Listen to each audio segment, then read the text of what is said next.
देवेंद्र फडणवीस साहेबांचं माझं वैयक्तिक काही भांडण नाहीये, पण जेव्हा या नागपूरमध्ये शेतकऱ्याचं आंदोलन झालं तेव्हा शेतकऱ्यांसाठी पिण्याचं पाणी बंद करणारे भारतीय जनता पक्षाचे ज्येष्ठ नेते देवेंद्र फडणवीस साहेब होते, लक्षात ठेवा।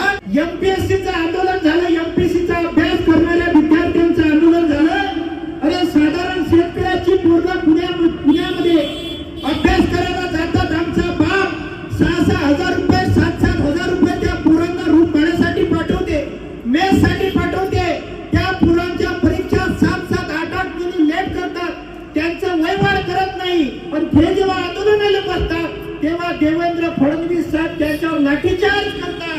56 पुरांवर केसेस दाखल केल्या। संसद भवनात वंदे मातरम घुसलं, विधान भवनात बिबट्या घुसला, आणि आमच्या घरात गरिबी घुसली, बेरोजगारी घुसली। आमच्यासाठी काहीच नाही आहे साहेब, साऱ्या चुरांसाठी हिम्मत ढाले नावाचे कवी म्हणतात की अश्रुधूर लाठ्या उरावर सोडत हे सरकार आहे, कास्तकारांचे तर डोक्यात फोडत हे सरकार आहे।